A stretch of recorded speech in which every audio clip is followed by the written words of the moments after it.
Fine. तो देखो आज क्लास में हम लोग एज यूजुअल 4 टॉपिक करने वाले हैं स्टूडेंट्स। फर्स्ट रहेगा increase in tariff on ICT products came under the radar of WTO. अब देखो हमारा पीएलआई स्कीम, याद करो पीएलआई स्कीम मतलब प्रोडक्शन लिंक इंसेंटिव, जिसमें हम लोग 14 सेक्टर दिए हैं, ठीक है। और जानते हो कि भारत क्या कर रहा है, 2 स्तंभ जो मेक इन इंडिया बोलो चाहे पीएलआई, 2 स्तंभ सबसे इंपॉर्टेंट पिलर क्या है कि टैरिफ को इंक्रीज करना और डोमेस्टिक को इंसेंटिव देना। पीएलआई में भी तो हम इंसेंटिव ही दे रहे थे ना, वी आर गिविंग इंसेंटिव ताकि हमारा डोमेस्टिक इकोसिस्टम डेवलप्ड हो सके। मैं हुआ क्या, यहाँ पे जो टैरिफ इंक्रीज किया जा रहा था आईसीटी प्रोडक्ट के ऊपर। आईसीटी जानते हैं, इंफॉर्मेशन कम्युनिकेशन टेक्नोलॉजी, और हम जानते हैं कि आईटी और हमारा आईटीएस बेहतरीन है। तो हम लोग क्या कर रहे हैं कि जो टैरिफ बढ़ा रहे हैं ना, वो कहीं ना कहीं डब्ल्यूटीओ में डिसएग्रीमेंट हो गया उस चीज़ को लेकर। तो डब्ल्यूटीओ में इंडिया को फटकारा गया कि आप आईसीटी में इतना ज़्यादा आप नहीं कर सकते, क्योंकि if you are the member of WTO तो you have to follow certain rules. WTO का मेंबर ही इसलिए बने थे ताकि ट्रेड फैसिलिटेशन हो सके, ट्रेड जा सके। याद करो तुम लोगों को बताया गया था मोस्ट फेवर्ड नेशन का, याद है मोस्ट फेवर्ड नेशन, जो पाकिस्तान से हटा दिया। बट मोस्ट फेवर्ड नेशन का मतलब ये नहीं कि उसको स्पेशल ट्रीटमेंट कर रहे हैं। मोस्ट फेवर्ड नेशंस का स्टेटस का मतलब है कि सबके लिए बराबर। समझ गए? तो ये टॉपिक क्या है समझेंगे। 162 देखो, इसके बारे में पहले भी पढ़ चुके हम लोग। Indian space policy 2023, yes we have seen ना, 2 दिन पहले हम लोग देखे थे। तो हम लोग जो भी देखे थे हम लोग पॉजिटिव साइड से देखे थे, इसमें कंस्ट्रक्टिव क्रिटिसिज्म भी होगा, ठीक है। एंड लेट अस मेक और हम लोग को सक्सेसफुल बनाना है। क्या है पढ़ेंगे थोड़ी देर में। अरब, मिडल ईस्ट, अरब जानते हो ना स्टूडेंट, अरब कितना ज़्यादा टर्मोइल है। अभी देखो, अभी सीरिया फाइनली ठीक हो रहा है। हमने स्थिति देखा, यमन का देखा है ना, यमन का भी स्थिति ठीक रहा। हमने अब्राहम अकॉर्ड भी देखा है, कैसे यूएई के साथ तुम्हारा इसका अटैचमेंट हुआ कि नहीं, वो बताओ तो। इजराइल और यूएई कैसे आया, करेक्ट। और हमने ये भी देखा है, हमने ईरान और सऊदी अरब का भी देखा कि कैसे फिर चाइना ब्रोकरिंग करके आया है। We have seen everything. तो जो अरब में जो चीज़ हो रहा है हरकत, उसी के बारे में जानेंगे कि मैसिव रीअलाइनमेंट हो रहे हैं अरब वर्ल्ड में और गल्फ कंट्रीज में। तो व्हाट इज दिस। और ये भी देखो USCIRF बताए थे ना कि यूनाइटेड स्टेट्स एक संस्था है जो वॉच लिस्ट निकालता है, priority watch list and particular concern, जिसमें रिलीजन, किसी कंट्री में रिलीजन को ऊपर दिक्कत हो रहा है तो ये संस्था वहाँ के पार्लियामेंट को, वहाँ का प्रेसिडेंट को बोलता है आप प्रेसिडेंट को फॉलो करना है नहीं करना, वो प्रेसिडेंट के ऊपर डिपेंड करता है। तो उसी से रिलेटेड ये तुम्हारा रिपोर्ट है, तो देखते हैं। और अभी देखो यूनाइटेड स्टेट्स अभी इंडिया का अगेंस्ट कुछ कर भी नहीं सकता है, क्योंकि यूनाइटेड स्टेट्स को इंडिया चाहिए किसी भी हाल में। क्यों? चाइना कंटेनमेंट, टेकवा 2 कंट्री के बीच में, सो इसलिए चाहे रिपोर्ट जो भी हो लागू नहीं करेगा। तो let's start the class. 161 GS paper 3 economic development, effects of liberalisation on the economy, changes in the industrial policy and their effects on industrial growth. समझ गए स्टूडेंट? तो ये पेपर में आया था तुम्हारा 3 मई को। समझते एक एक चीज़।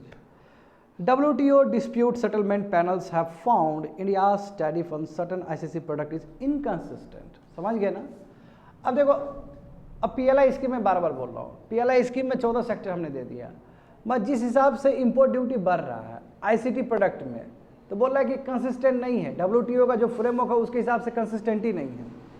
क्या है देखो, यूरोपियन यूनियन, जापान, ताइवान, ठीक है, ये सभी कंप्लेन लेके आए हैं।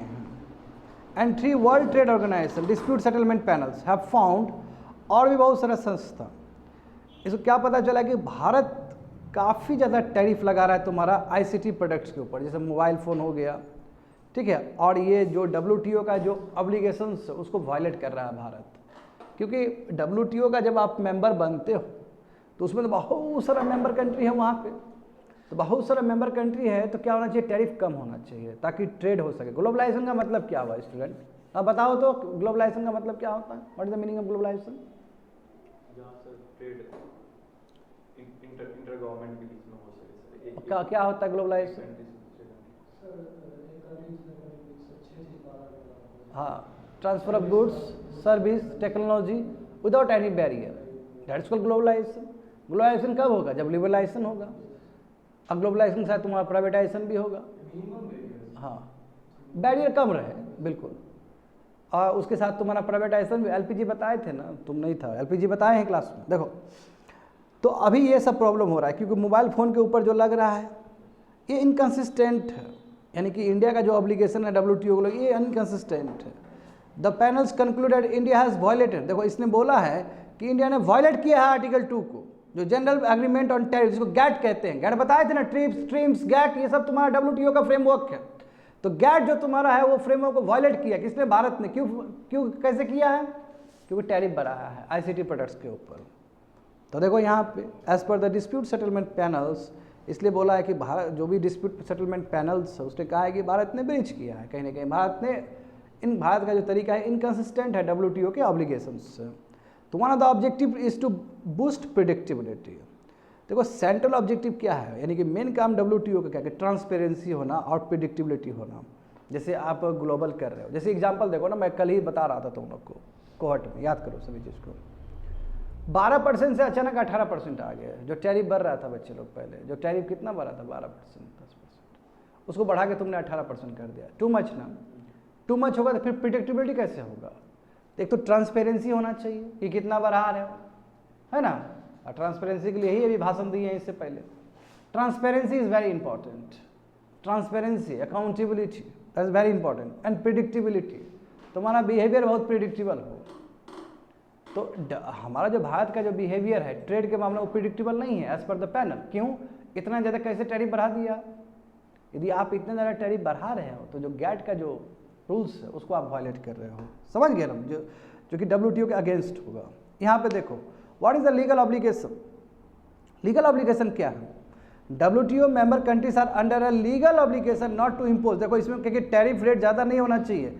जो भी आपका बाउंड ड्यूटी है स्टूडेंट, जो भी आपका बाउंड ड्यूटी है उससे ज़्यादा नहीं हो। What is the bound duty? अच्छा इधर ध्यान दो, तुम लोग को बताया गया कि WTO फ्रेमवर्क में वाटर्स होते हैं। डेवलप कंट्री को वाटर कम मिलता है और डेवलपिंग कंट्री को वाटर ज़्यादा मिलता है।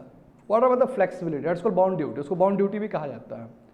डेवलप कंट्री को बाउंड ड्यूटी कम मिलता है कि वो ज़्यादा टैरिफ अपना 2% 3% ही बढ़ा सकता है, मगर डेवलपिंग कंट्री अपने मार्केट को देख के ज़्यादा टैरिफ बढ़ा सकता है। यही कारण है कि इंडिया देखते हो जो मिल्क इंपोर्ट हो रहा है, मिल्क का जो प्रोडक्ट हो रहा है उस पर हम 20% 30% लगा देते हैं, क्योंकि वी आर डेवलपिंग कंट्री। और हम ऐसा क्यों करते हैं? ऐसा हम इसलिए करते हैं ताकि हमारा डोमेस्टिक मैन्युफैक्चरिंग बचे रहे। that much flexibility you have if you are a developing country। तो हमारा जो बाउंड ड्यूटी है वो ज़्यादा है। मगर यहाँ पे हो क्या रहा, यहाँ पे जो WTO का मेंबर कंट्री वो बोल रहा है कि आप बाउंड ड्यूटी से भी आप एक्सेस लगा रहे हो, आपका यहाँ तक फिक्स, बट आप जो रेज कर रहे हो उससे भी ज़्यादा कर रहे हो। समझ में आ गया ये चीज़? देखो आगे देखो, more on the goods schedule, क्या क्या गुड्स है उसके अंदर WTO फ्रेमवर्क के अंदर जिसके ऊपर आपका बाउंड ड्यूटी फिक्स्ड है, उसके ऊपर नहीं लगा सकते हो। देखो the goods schedules are the based on the world custom organisation classification system. ठीक है, एक क्लासिफिकेशन है, उसके हिसाब से आपका जो भी गुड्स है उसमें अवेलेबल है। World custom organisation catalogues traded products with specific name and numbers and इसी को बोलते हैं हार्मोनाइज सिस्टम ऑफ नोमेनक्लेचर। देखो इसमें स्टूडेंट होता क्या है, यहाँ पे देखो जैसे कि हम लोग बोले थे, हम उस पर बात की, हार्मोनाइज होना चाहिए, हार्मोनाइज फिगर होना चाहिए, हार्मोनाइज नंबर होना चाहिए। जैसे अभी 4 डिजिट का है, 6 डिजिट का है, 8 डिजिट का है, सब प्रोडक्ट को एक कर दो, ज़्यादा आसान हो। इनवॉइसिंग मैचिंग, इनवॉइस मैचिंग बताए थे GST में, बिल्कुल वही है। इसमें भी क्या है तुम्हारा हार्मोनाइज सिस्टम ऑफ नोमेनक्लेचर है, डिजिट, जैसे कुछ डिजिट हो गया, 8 डिजिट हो गया, इससे प्रोडक्ट पता चलता है। And this are all the goods schedules, ये सभी गुड्स शेड्यूल्स है। सामान कौन कौन होगा उसके लिए तुम्हारा सब दिया गया है, डेटा दिया गया है, डिजिट दिया गया है। That is called harmonise system of nomenclature, जिसको HSN कहते हैं हम लोग। Due to the continuous emergence of new products, अब देखो टेक्नोलॉजिकल इनोवेशंस हो रहे हैं, ठीक है, and the HSN is regularly update, क्योंकि नए नए चीज़ आ रहे हैं ना, जब नए नए चीज़ आएंगे तो HSN और ज़्यादा तुम्हारा अपग्रेड होगा। जैसे अभी मोबाइल फ़ोन देखो ना, दुनिया भर का मोबाइल फ़ोन आ रहा है, तो जो भी गुड शेड्यूल HSN वाला होगा वो और ज़्यादा तुम्हारा अपडेट होगा, और ज़्यादा वो आगे बढ़ेगा। उसी को हम बोलते हैं ट्रांसपोजिशन। आगे देखो, 2 issue clarified by India but not agreed by the dispute settlement panel. तो इंडिया ने भी बचाव किया अपना, जैसे इंडिया को बोला गया कि आपका जो प्रोडक्ट है ICT का प्रोडक्ट, वो इम्पोर्ट आपका जो बाउंड ड्यूटी है उससे ऊपर है। तो भारत क्या बोलता है कि नो, ऐसा नहीं है, हमारा एक अलग से अग्रीमेंट भी हुआ है पहले, और उस अग्रीमेंट को इन्वोक करके हम कर रहे हैं। मगर फिर काउंटर करता है WTO मेंबर्स सब कि ऐसा नहीं है। देखो फर्स्ट एग्जांपल, इंडिया बोला कि देखिए हमारा जो कमिटमेंट है ITC प्रोडक्ट को लेकर, उसके लिए हमने 1997 में एक अग्रीमेंट किया था, और उस अग्रीमेंट के हिसाब से हम टैरिफ बढ़ा रहे हैं IT प्रोडक्ट्स में। तो देखो To justify high tariff rates, India argued that it is a binding tariff commitment on ICT products are contained in ITA agreement, which India joined in 1997. यानी कि 1997 में हमने ये ITA agreement किया है और उसके आधार पे हम क्या कर रहे हैं, टैरिफ बढ़ा रहे हैं। तो जब उसके लिए हमारा डेडिकेटेड पहले से एग्रीमेंट है, उसके आधार पर आए, तुम कौन होता है हमको बोलने वाला। इंडिया इस तरह रख रहा है बात को। देखो ये कब अडॉप्ट किया गया था, 1996 में अडॉप्ट किया गया था, जहाँ पे देखो arrangement through which select WTO members countries agree to eliminate duties on the IT products। यानी इसमें क्या है कि कोई भी मेंबर्स एक दूसरे के पास में आके अपना ड्यूटी घटा सकते हैं, यानी कि कॉपरेशन के लिए इंडिया किया था, बढ़ा भी सकता है इसका मतलब। हाउएवर जो कमिटमेंट है IT become binding on the country articles and only if they are incorporated in the good schedules. इसका मतलब है कि जो कमिटमेंट है ITA में वो बाइंडिंग होगा यदि तुम्हारा गुड शेड्यूल्स में यदि हो तो। गुड शेड्यूल बताए HSN वाला बताए थे ना, उसमें हो तो दे विल बी बाइंडिंग। तो WTO's काउंटर इंडिया सिस्टम। अब देखो इंडिया ने क्या बोला कि हम यदि बढ़ा रहे हैं, दे से डैट कि इंडिया यदि टैरिफ बढ़ा रहा है तो उसके पीछे आधार क्या है कि ITA एग्रीमेंट 1997, और हम इसके आधार बढ़ा सकते हैं क्योंकि उसमें बताया गया था कि जो भी हमको जैसे ही मन करेगा उसे बढ़ाएंगे, इसमें बाउंड ड्यूटी का कोई बात ही नहीं है। तो इंडिया का ये जो स्टैंड है वो कैसे काउंटर करता है WTO।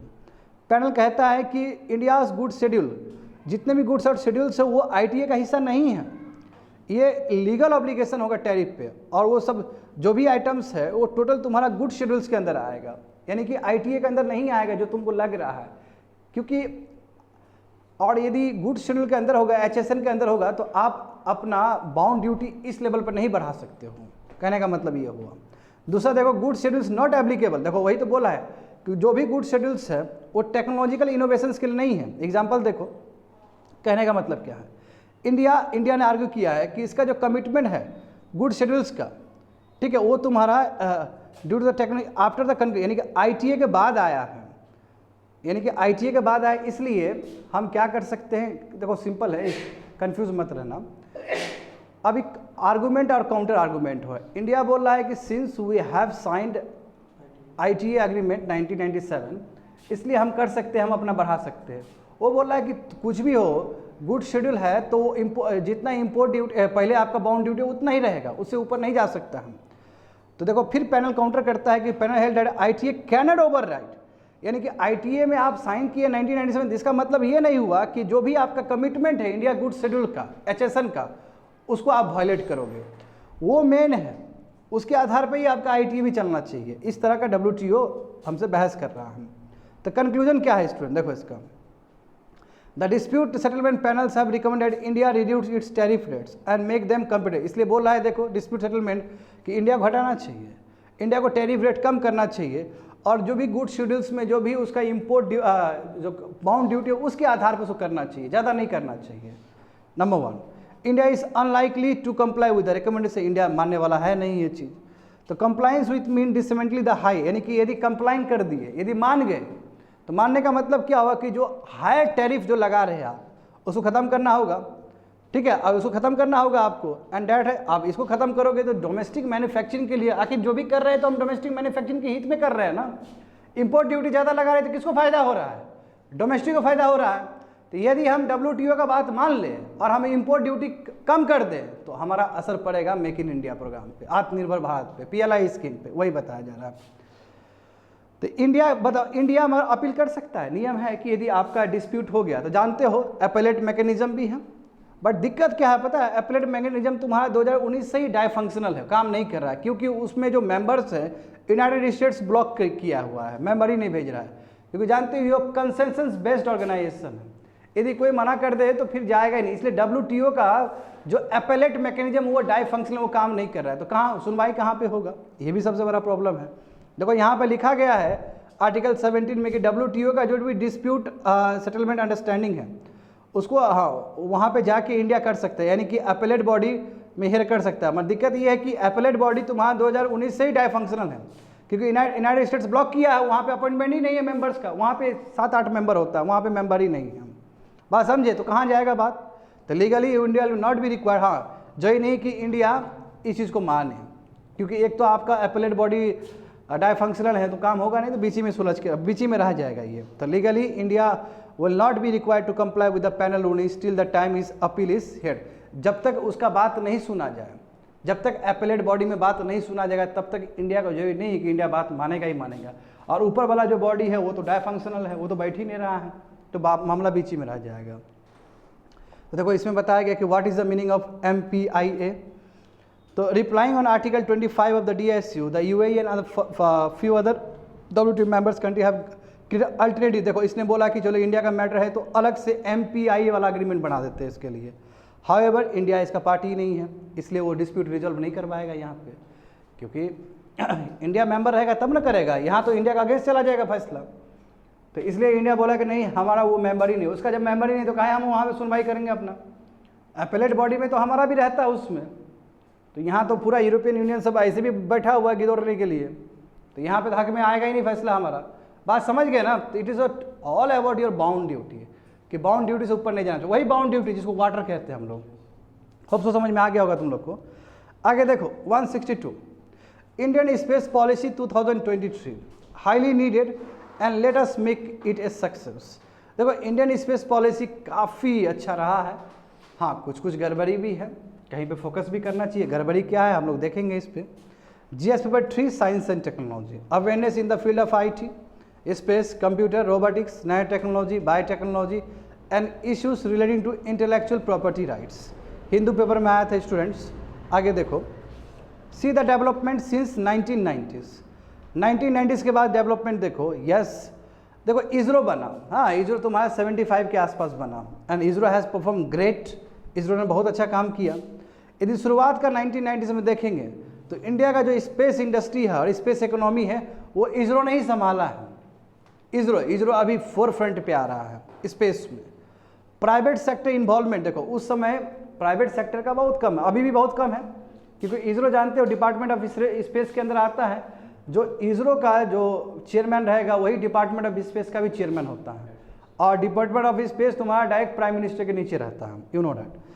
अब देखो प्राइवेट सेक्टर का इन्वॉल्वमेंट बहुत ही लिमिटेड है इसरो डिज़ाइन और स्पेसिफिकेशन में।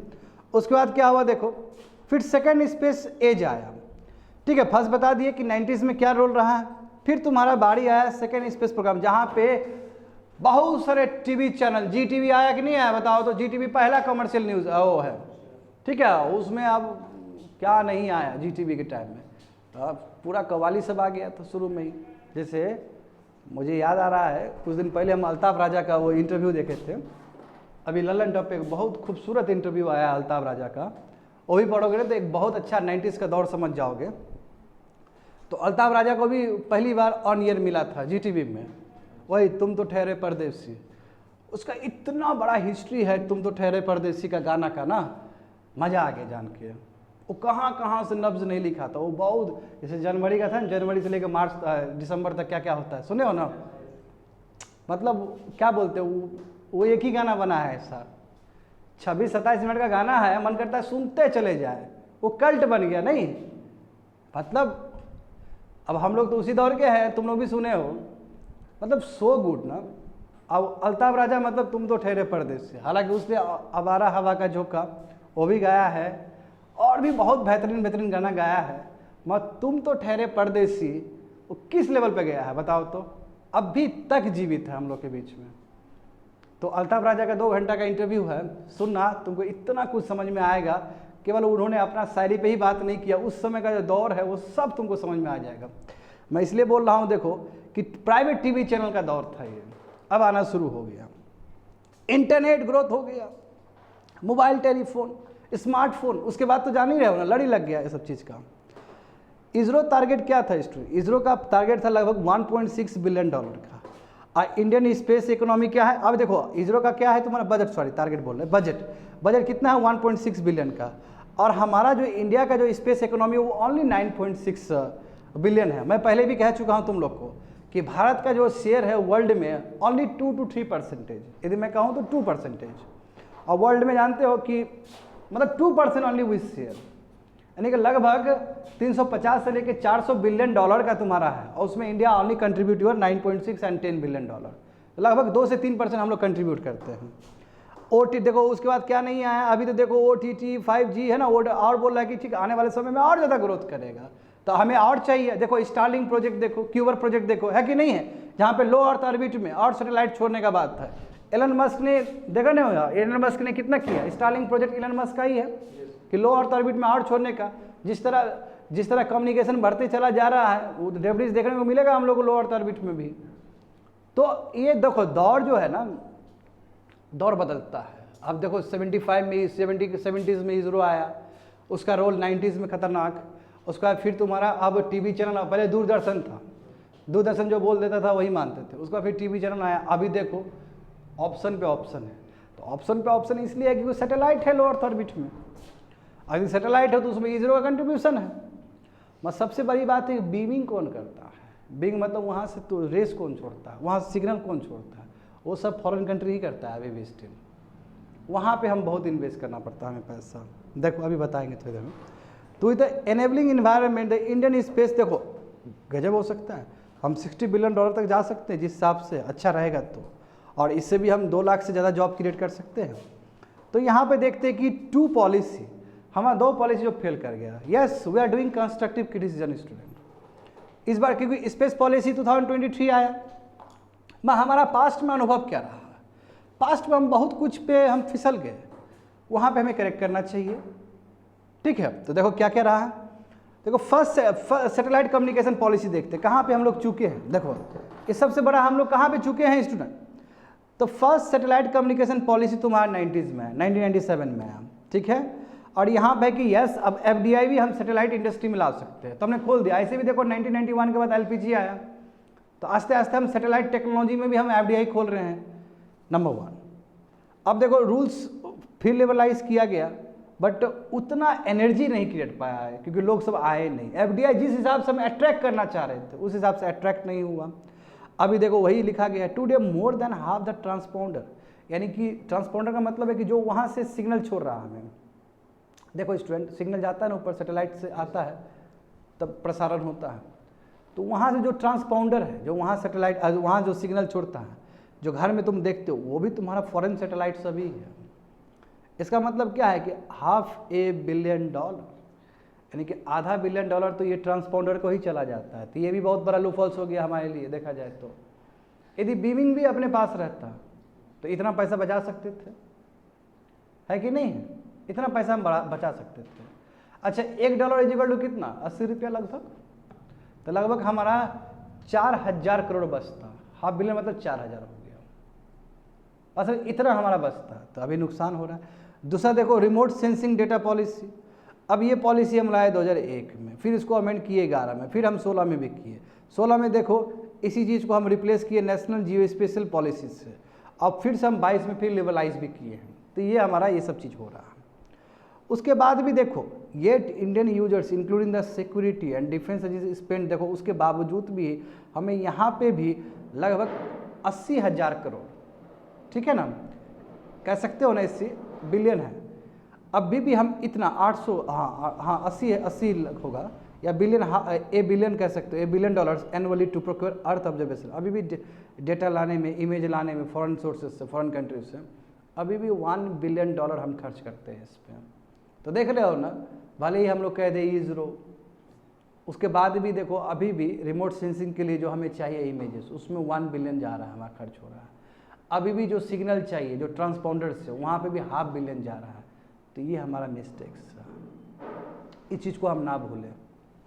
आगे देखो 5 इंपॉर्टेंट एस्पेक्ट्स इमिनेटेड फ्रॉम ISP 2023। अभी जो लेके आए हम है ना इंडियन स्पेस पॉलिसी, उसमें 5 चीज़ निकल के आएगा। क्या क्या चीज़ है देखो, अभी यहाँ पे तुमको अच्छे से समझना होगा। फोकस क्या है हमारा, जो फोकस है ये जो इस बार जो लाए हैं हम ISP 2020 इंडियन स्पेस पॉलिसी, इसमें हमारा सिविलियन और पीसफुल एप्लीकेशन है। डिफेंस रिलेटेड अलग है, 2019 का अलग नियम है। देखो अभी जो भी हम फोकस करें केवल सिविलियन पर्पस के लिए कर रहे हैं, समझे। And it is reasonable to infer that a defence oriented space security policy document will be separate document. और जो भी डिफेंस रिलेटेड होगा वो सेपरेट डॉक्यूमेंट होगा, और जिसके लिए नियम कायदा बना था तुम्हारा 2019 में। तो अभी जो लेके आए हैं that is only for the civilian purpose. Civilian मतलब तुम्हारे और मेरे जैसा आदमी जो अभी सैटेलाइट का यूज़ कर रहे हैं, जैसे गूगल में, इंटरनेट में तुम इमेज निकाल रहे हो या यूट्यूब पे कर रहे हो, फॉर दैट पर्पस ओनली। और सिक्योरिटी के लिए अलग से 2019 में एक अलग से आया था, वो सेपरेट डॉक्यूमेंट है, नंबर 1। दूसरा देखो, the policy spell out the role of, देखो डिपार्टमेंट ऑफ स्पेस का क्या रोल रहेगा, इसरो का क्या रोल रहेगा, समझे, इन स्पेस का क्या रोल होगा, NSIL का क्या रोल होगा, रोल जानते हो सबका तुम लोग। अब तुम खुद देखो इसरो का रोल क्या है। इसरो को कहा गया था कि आप कटिंग एज टेक्नोलॉजी पे काम करिए, आप इनोवेशन पे काम करिए, क्योंकि आप ग्रेट एक्सपीरियंस, गजब एक्सपीरियंस। इन स्पेस का काम है, इन स्पेस का काम क्या है बताओ। हाँ yes, level playing field facilitate करना, प्राइवेट प्लेयर को बुलाना, उसको भी दाखिला करवाना पोर्टल पे। और NSIL का क्या काम है,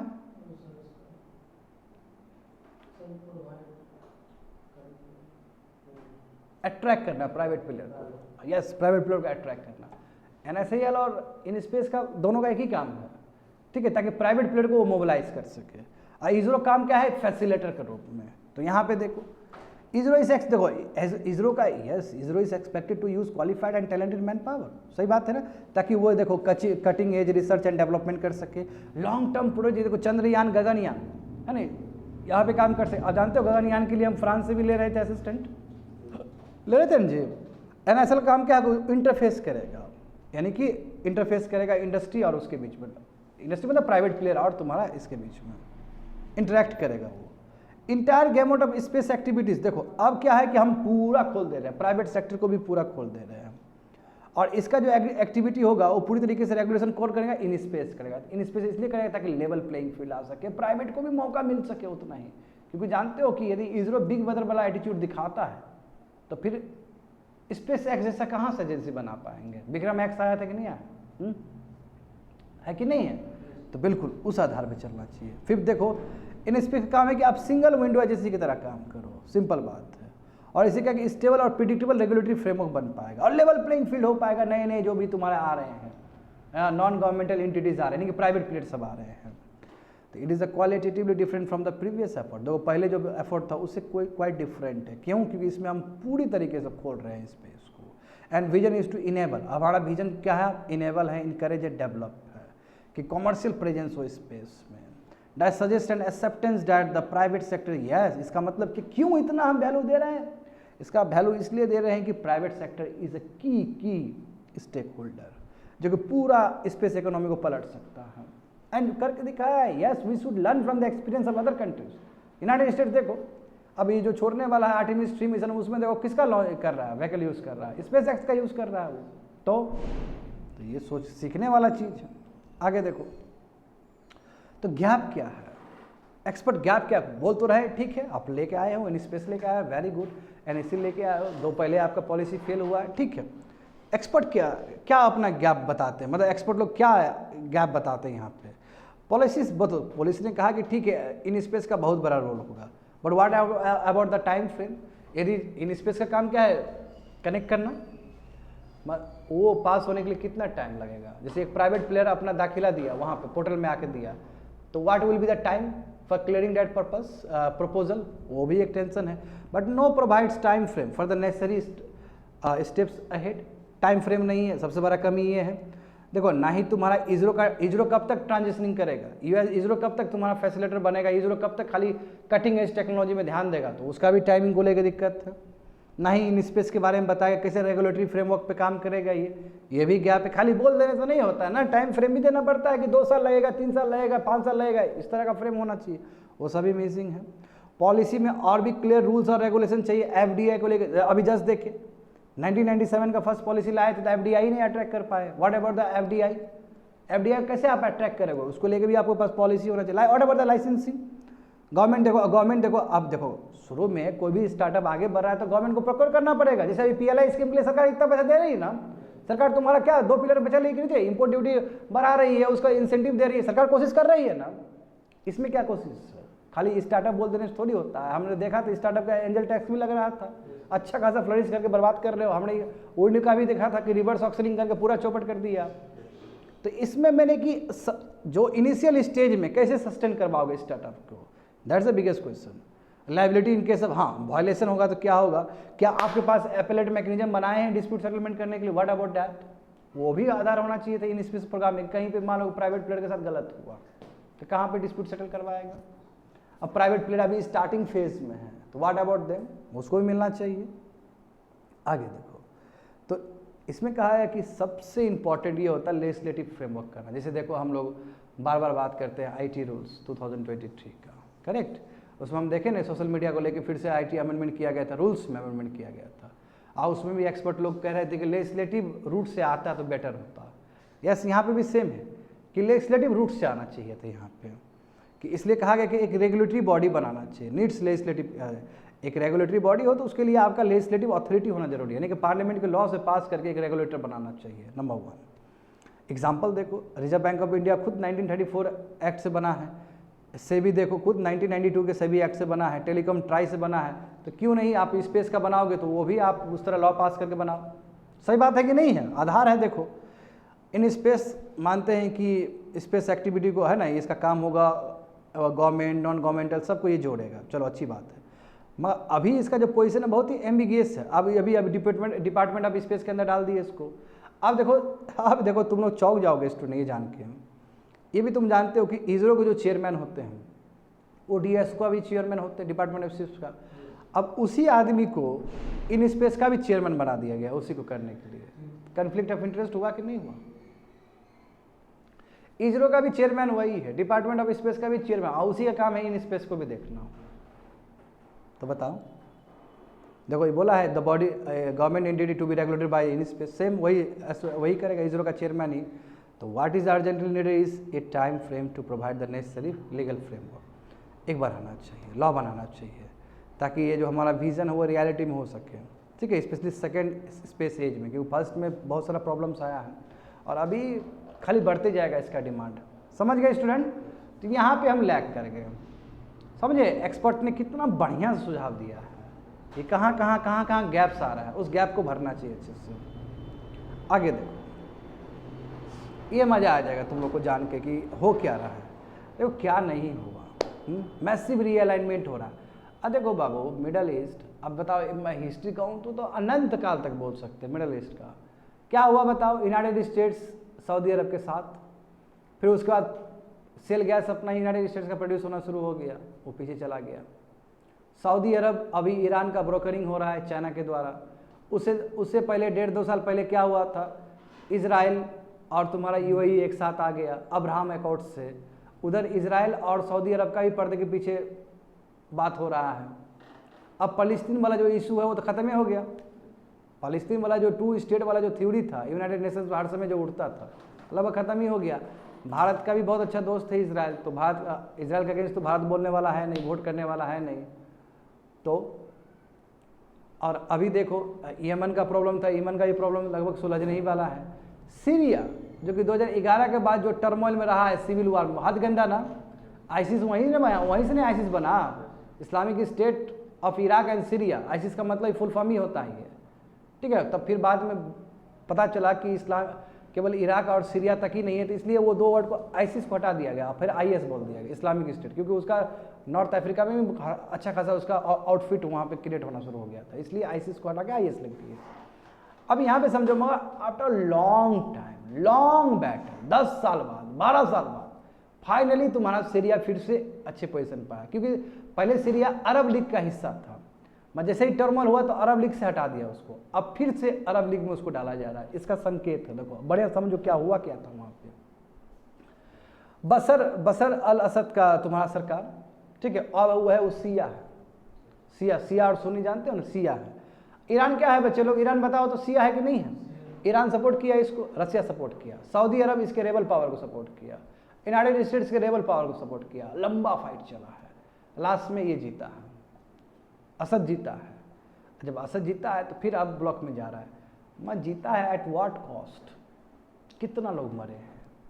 एक टाइम में Syria one of the best tourist place था वर्ल्ड का, अभी क्या आएगा टूरिस्ट प्लेस, सबसे गंदा जगह है रहने के लिए। ये स्थिति आ गई है। तो देखो GS paper 2 international relation, effect of policies and politics of developed and developing countries on India's interest at Indian diaspora. देखो यहाँ पे अरब लीग, मैंने कहा ना अरब लीग फिर बोला है कि अब सीरिया को हम करेंगे, फिर डालेंगे, क्योंकि पहले अरब लीग हटा दिया था। क्यों हटा दिया था? जब सिविल वार हुआ था, और उस समय जानते हो कि अरब का भी अपना ही पॉलिटिक्स है स्टूडेंट। अरब कंट्री सुने हो ना, अरब सुने हो बचपन में या फिर कभी भी सुनते हो। अरब का मतलब क्या होता है? If you see the figure, देखो फिगर देखो तो नीचे जाके ये तुम लोग को बताना बहुत जरूरी है। देखो तो नीचे prominent countries of the Arab world, देखो तुम लोग कंफ्यूज मत होना। देखो गल्फ कंट्रीज अलग होता है, मिडल ईस्ट अलग होता है, अरब अलग है। देखो क्या क्या होता है अरब में, Morocco, Algeria, Tunisia, Libya, Egypt, Somalia, ये नॉर्थ अफ्रीका का हिस्सा है जिसको अरब कंट्री का हिस्सा है। बात समझ में आ रहा है क्या बोल रहे हैं? और उधर देखो वो पूरा जो है तुम्हारा पेनिनसुला ब्लॉक है, सऊदी अरब, ठीक है, सऊदी अरब, यमन और ओमान और यूएई वाला जो हिस्सा, ये भी तुम्हारा अरब का आता है। बस that is called Arab world, इसी को अरब वर्ल्ड बोलते हैं। समझे, यही अरब होता है, अरब कंट्री है। तो कोई कंफ्यूज मत होना, अरब बोलेगा इजिप्ट है, क्यों? अब क्यों हुआ ऐसा? क्योंकि इथनिसिटी मैच करता है लोग का। इथनिसिटी समझते हो ना, इसका जो जनरेशन होगा पीछे का वो मैच करेगा, that is called Arab world. अब आगे देखो, अरब लीग जो इसको निकाल चुका था, इसको फिर से अब रीएडमिट कर रहा है। तो देखो लगभग 10 साल तक इसको आइसोलेशन में रखा गया, फिर अरब लीग ने डिसाइड किया कि हम सीरिया को रीएडमिट कर रहे हैं। इनफैक्ट सऊदी अरब देखो, जिसने रिलाइड द अरब कंट्रीज, उसने पूरा बोला अरब कंट्रीज को कि हटाओ सीरिया को। इसी ने क्या किया, इस यही कंट्री सऊदी अरब ही बोला कि इसको अंदर लाओ। क्यों? अब बिजनेस करना है, व्यापार करना है। बात समझे? एज पर the expert the move is perceived as the recognition of Syrian president Bashar al Assad. इसका मतलब क्या हुआ? यदि अरब लीग में उसको फिर से डाल रहा है, इसका मतलब जो बशीर है, ये वाला जो बशर जो है, बशर अल असद, इसका जीत हो गया सिविल वार में। लंबा तक झेला है ये। कौन कौन सपोर्ट किया इसको? ईरान एंड रसिया सपोर्ट किया। इसे काउंटर पावर, रेबल पावर कौन सपोर्ट किया? यूनाइटेड स्टेट, सऊदी अरब। तो यहाँ पे फाइट तो नाम के लिए असद का हो रहा था, यहाँ तो हर कंट्री ही इन्वॉल्व था, दो पावर ब्लॉक बन गया। तो अब जिस हिसाब से अरब को लाने वाला है, मतलब अरब लीग में इसको फिर से री एंट्री करने वाला है, तो इसका मतलब क्या हुआ कि सिविल वार जीत गया। और अभी भी सीरिया का ज़्यादातर हिस्सा गवर्नमेंट के अंदर आ गया, कुछ कुछ हिस्सा जो अभी भी रेबल ग्रुप अभी भी ऑक्युपाई किया, बट वो हिस्सा बहुत छोटा है।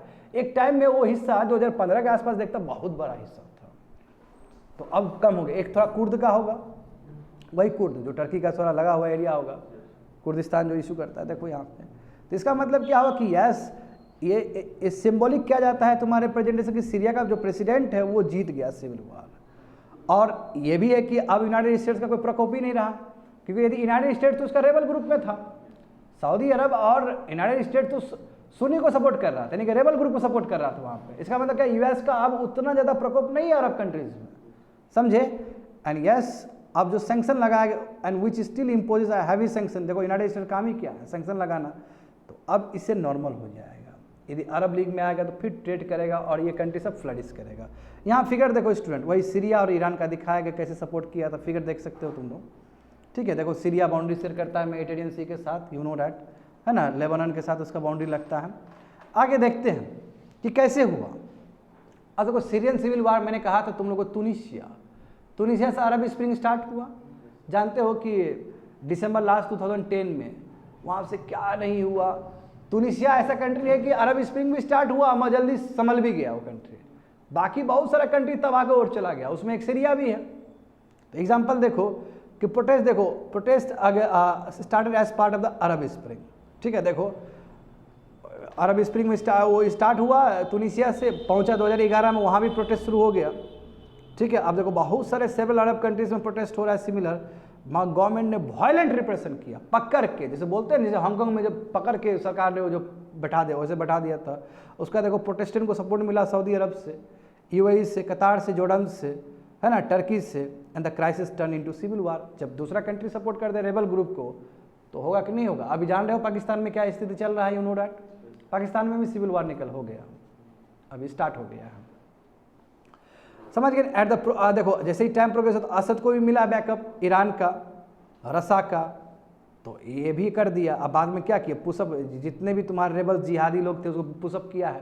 तो देख रहे हो ना, यहाँ पे एक बैटल ग्राउंड तैयार हो गया सीरिया, अलग अलग कंट्री का, समझे। उधर सपोर्ट किसका है, देखो उधर सपोर्ट किसका है, सऊदी अरब का, यूनाइटेड स्टेट्स का, ठीक है, यूएई का, कतार का, जॉर्डन का, टर्की का।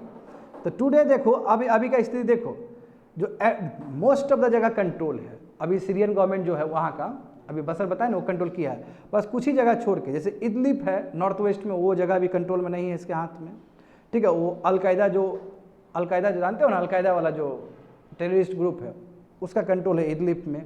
और थोड़ा सा तुम्हारा नॉर्थ ईस्टर्न पार्ट है जो जहाँ पे कुर्द का वो है, कुर्द कंट्रोल करके रखा है, जहाँ पे यूनाइटेड स्टेट्स का भी मिलिट्री प्रेजेंस है।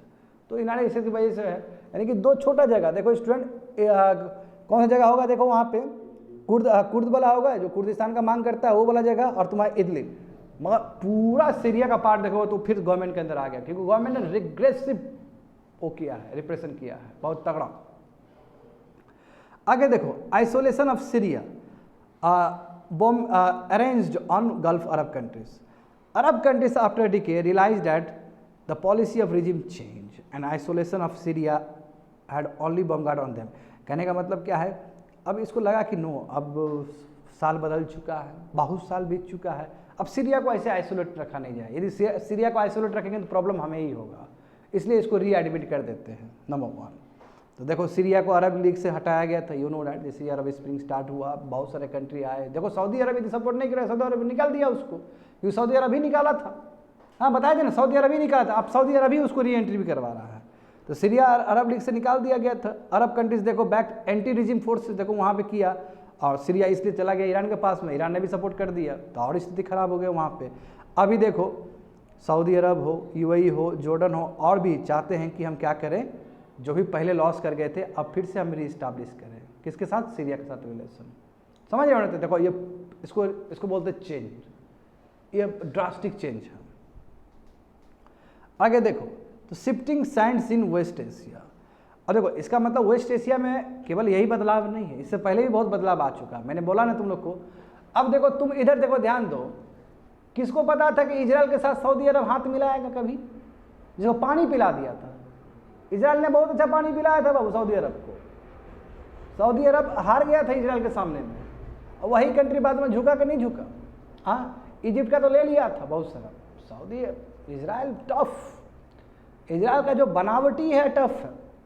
इजराइल शुरू में जो बना था उसी समय वो पावर दिखा दिया कि हम बहुत भयंकर हैं, क्योंकि देखो ज्यूज को तुमने नरसंहार कर दिया यूरोप में, कहीं तो जगह चाहिए उसको रहने के लिए, तो ये ऑक्युपाई कर लिया इस एरिया को। अब इधर से ही फलस्तीनी बोला है निकलो, क्या कि मुस्लिम है वो सब ज़्यादातर, ये तो ज्यूज है, ज्यूज मुस्लिम नहीं होता, अलग धर्म है इन लोग का, तो कन्फ्लिक्ट हुआ। ये लोग पहले जब देखो तुम लोग को पता नहीं होगा, जब ज्यूज अपना इजराइल बना रहा था तो अल्बर्ट आइंस्टाइन को बोला था कि आप प्राइम मिनिस्टर प्रेसिडेंट बन जाओ, रिजेक्ट कर दिए, तो अलग बात था। सम्मान, अल्बर्ट आइंस्टाइन को सम्मान दिया गया था, बड़ी बात है ना कि आप प्रेसिडेंट बन जाइए।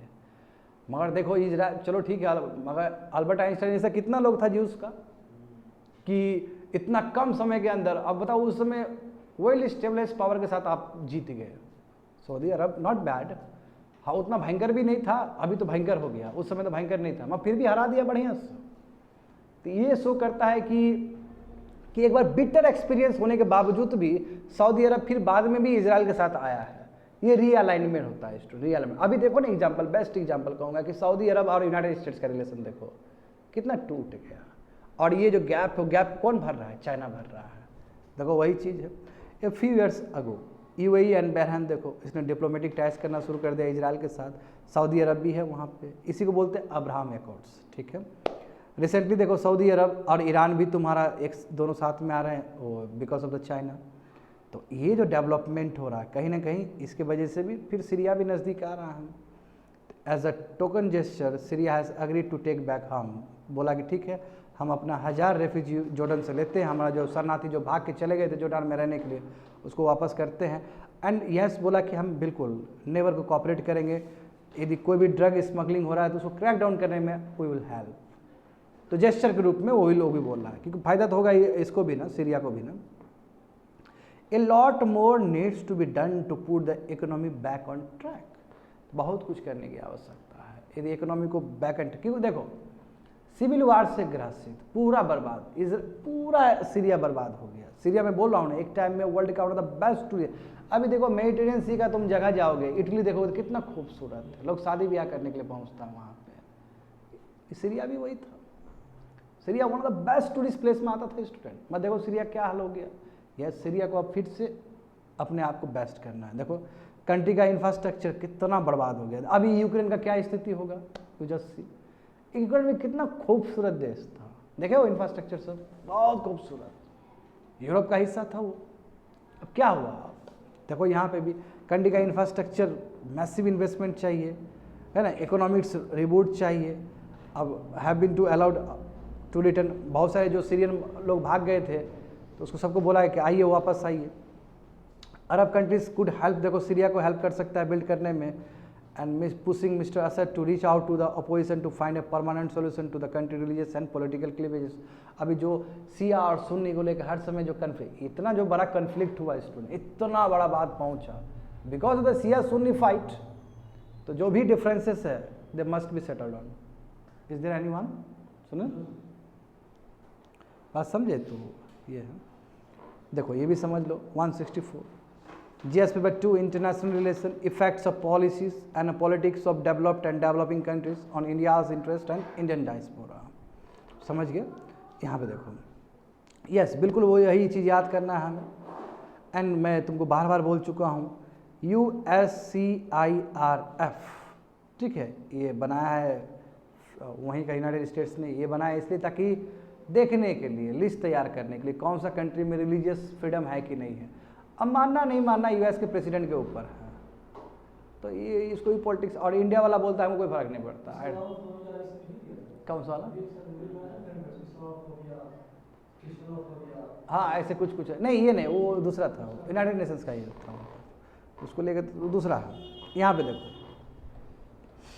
ए federal US commission has argued the Biden administration to impose a targeted sanction. देखो जो बोल रहे हैं ना कि ये वाला जो चीज़ USCIRF, इसने क्या बोला है कि बाइडेन को, यानी कि प्रेसिडेंट को, इसका यूएस के एडमिनिस्ट्रेशन को बोला है कि सैंक्शन लगवा दीजिए, क्योंकि यहाँ पे सीवियर वायलेशन हो रहा है रिलीजियस फ्रीडम को लेके। ठीक है, लगा दीजिए सैंक्शन, पाबंदी लगा दीजिए। तुमको लगता है लगाएगा ये लोग? गलती से भी नहीं लगाएगा। काटसा तो नहीं लगा हम पे, हमने S-400 फिर भी लिया कि नहीं लिया? हाँ, टर्की पे लगा दिया, क्योंकि टर्की नहीं चाहिए उसको, इंडिया चाहिए ही चाहिए, नहीं लगाएगा। ये लोग अपने हिसाब से देखता है, मानना नहीं मानना ये लोग के ऊपर है। मैं ये रिकमेंडेशन दिया कि लगा दीजिए। जैसे एग्जांपल देखो, इसके रिपोर्ट में इंडिया को कहाँ कंट्री ऑफ पर्टिकुलर कंसर्न डाल दिया। दो निकाल, एक प्रायोरिटी वॉच लिस्ट बताए थे और एक दूसरा होता है तुम्हारा CPC, country of particular concern. यानी कि इसमें क्या है कि बोला केवल इंडिया ही नहीं, बहुत सारा कंट्री होगा जहाँ पे कंसर्न है रिलीजियस फ्रीडम को लेकर, सब पे सैंक्शन लगाइए, ये रिकमेंडेशन देता है। It is a recommend to Congress to raise the, बोला कि हाँ कि आप बोलिए रिलीजियस फ्रीडम के बारे में बोलिए, जब मीटिंग होता है यूएस और इंडिया का तो उस समय बोलिए आपकी रिलीजियस फ्रीडम आपकी कंट्री में होना चाहिए। तो इस तरह का सुझाव दे रहा है ये बॉडी किसको? बाइडेन एडमिनिस्ट्रेशन को। मानना नहीं मानना इसका काम है, समझे?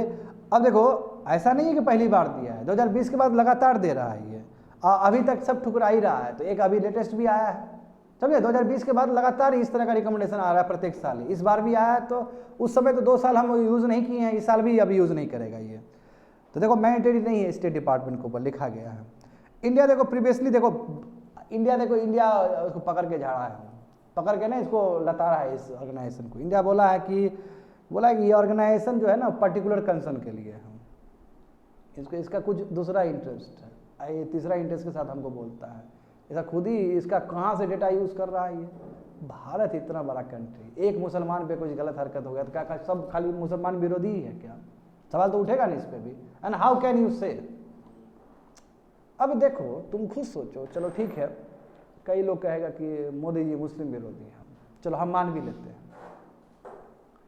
पाकिस्तान से तो बढ़िया है ना, बढ़िया है एक्चुअली, कंपेरिजन ही नहीं हो। पाकिस्तान में जो नरसंहार हुआ हिंदू का, अभी कोई मुस्लिम वहाँ पे खड़ा हो जाए और अभी हिंदू त्यौहार हो रहा है तो लोग बोलेगा कि हमको सपोर्ट कर रहा है, देखो हिंदू को।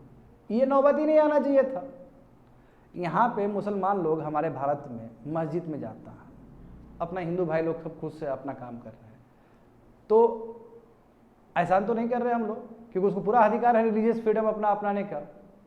वहाँ पे जब वही फ्रीडम करते हैं 3-4 को आदमी उठ जाता है तो लगता है कि ये लोग सपोर्ट कर रहा है। तो स्थिति कौन क्रिएट किया ये सपोर्ट करने वाला? यानी कि वो तो जन्मसिद्ध अधिकार होना चाहिए था उसको, वहाँ पे मंदिर जाने का, पूजा पाठ करने का उसको जन्मसिद्ध अधिकार होना चाहिए, रिलीजियस फ्रीडम। आज उस कंट्री में ये स्थिति बना दिया कि कोई 10 को आके उसको प्रोटेक्शन दे रहा है तो बोल रहा है बहुत बड़ा बात था। तो तुम लाया क्यों ऐसा सिचुएशन? तुम इंडिया में तो ऐसा नहीं है। इंडिया में चलो 1-2 ऐसा कांड हुआ, क्या हिंदू भी तो मारा गया? क्या हमारा कन्हैया नहीं मारा गया था क्या राजस्थान में? तो उस पर भी तो रिलीजियस फ्रीडम नहीं, बात तो होगा, बात तो दूर तक जाएगा ना। फिर जब आपका इतना आबादी मुस्लिम आबादी है भारत में, क्या हर मुस्लिम आबादी के ऊपर गलत हुआ है क्या? 1-2 इंसिडेंट तो हिंदू के ऊपर भी गलत होता है। तो इतने जो मुसलमान रह रहे हैं भारत में, क्या सबके ऊपर दुर्व्यवहार हो रहा है क्या? And on the basis of, अब तो सवाल तो यही है ना कि कौन सा डेटा से आप बोले पर्टिकुलर कंसर्न है? मस्जिद जा ही रहा है, लोग नमाज पढ़ ही रहा है, आखिर जो टारगेट किया जाएगा तो मुस्लिम को ही टारगेट किया है, क्रिश्चियन को लेकर तो कभी टारगेट नहीं होता है, क्योंकि क्रिश्चियन है माइनॉरिटी में, वो क्या करता है किसी को पता भी नहीं चलता है, कि ये लोग बहुत ही सॉफ्ट तरीके से रहता है तो पता नहीं चलता, पता चलता है थोड़ा मुसलमान का ही, क्योंकि हिंदू और मुसलमान का शुरू से ही रहा है थोड़ा सा पंगा, तो उस चीज़ को लेके बस सबसे बड़ा बात है कि अबाउट व्हाट डेटा, कौन सा डेटा लेके आप आ रहे बता रहे हो पर्टिकुलर कंसर्न। तो इसलिए देखो राइटली हम लोग क्या कर स्लैम्ड करते हैं और कहते हैं कि ऑर्गेनाइजेशन ऑफ पर्टिकुलर कंसर्न है, ये ऑर्गेनाइजेशन ही पर्टिकुलर कंसर्न वाला चीज़ है। आगे देखो तो क्या समझते हो इससे तुम, ये वाला, ये इंडिपेंडेंट और बाय पार्टीशन बॉडी है। क्या होता है बाय पार्टीशन बॉडी? क्या होता है बताओ स्टूडेंट? बाय पार्टी मतलब दो है ना वहाँ पे, रिपब्लिक और डेमोक्रेट्स है ना, दोनों के 60 गार्ड से बना हुआ बॉडी, ठीक है। और ये कब बना है? वहाँ पे 1990 एक्ट जो था तुम्हारा, इंटरनेशनल रिलीजियस फ्रीडम एक्ट, वहाँ से वो पावर डिराइव करके ये बना था। इंडिपेंडेंट है, स्वतंत्र रूप से अपना ही सर्च बॉडी करेगा, अपना ही होगा फाइंडिंग्स को ढूंढने के लिए। अब बाय पार्टीशन है, बाय पार्टी मतलब दोनों ही पार्टी मिलकर बनाया है इसको। हाँ ये देखो इट्स मैंडेट क्या है कि देखना कि रिलीजियस फ्रीडम वायलेशन कहीं हो रहा है ग्लोबली, और उस हिसाब से रिकमेंडेशन देना प्रेसिडेंट को। कांग्रेस मतलब जानते हो वहाँ का पार्लियामेंट, जानते हो ना, सेनेट और तुम्हारा लोअर हाउस है दोनों, और सेक्रेटरी ऑफ स्टेट को। अब देखो कांग्रेसनली क्रिएटेड एंटिटी, देखो कांग्रेस नहीं बनाया, यानी कि वहाँ का पार्लियामेंट नहीं बनाया इसको, ये एनजीओ नहीं है स्टूडेंट, ये नहीं, ये तुम्हारा एडवोकेसी ऑर्गेनाइजेशन है। इसमें 9 पार्ट टाइम कमिश्नर्स होते हैं जो प्रेसिडेंट अपॉइंट करता है, 9 मेंबर होंगे, समझे। और इसमें दोनों ही लोग रहते हैं, दोनों ही लीडरशिप के रहेंगे लोग सब, है ना, दोनों ही हाउस के, सेनेट के भी होंगे, हाउस के भी होंगे, और प्लस दोनों का ही, रिपब्लिक का भी और डेमोक्रेट्स का भी। तो मतलब ऐसा नहीं है कि जो सत्ता में है वो वही करवाएगा, दोनों है, दोनों Democrats and Republic both are present, और दोनों का ही रजामंदी से सेलेक्ट किया जाता है। प्रेसिडेंट करते हैं, हम रजामंदी से करते हैं। आगे देखो तो क्या है मीनिंग, क्या है कंट्री ऑफ पर्टिकुलर कंसर्न जो दिया गया है, इसका मतलब है countries whose government either engage, यानी कि जो गवर्नमेंट जिस कंट्री के बारे में यदि पर्टिकुलर कंसर्न ऐसा घोषित करता ही है, इसका मतलब है कि वहाँ का जो सरकार है वो इंगेज है, या फिर तुम्हारा क्या कर रहा है वो particularly severe violations of religious freedom, यानी कि जो वहाँ का जो रिलीजियस फ्रीडम है उसको पूरा वायलेट कर रहा है वहाँ का सरकार। तो हमारा भारत में डाला है, भारत को डाला, इसका मतलब क्या कि भारत मुसलमान को नहीं आगे बढ़ने दे रहा है, नहीं हुआ मतलब। या तो हम क्या कर रहे हैं पूरी तरीके से, हम वो सीवियर वायलेशन कर रहे हैं रिलीजियस फ्रीडम का, यही होता है मतलब। इसका मतलब क्या कि systematic, this are defined as systematic ongoing egregious violation of the international recognise right to freedom of religion. जो फ्रीडम ऑफ रिलीजन जो कि इंटरनेशनल वाला इशू है, और उस चीज़ को लेकर बहुत सारा कंट्री क्या अगर वायलेट कर रहा है, इसलिए हम CPC में डाल दिए उसको। तो अदर देखो दूसरा डेजिग्नेशन भी होता है ना, स्पेशल वॉच लिस्ट बताए थे, देखो वहाँ पर जो लेस सीरियस वायलेशन वाला होता है तो उसमें उसको SW स्पेशल वॉच लिस्ट में डालते हैं।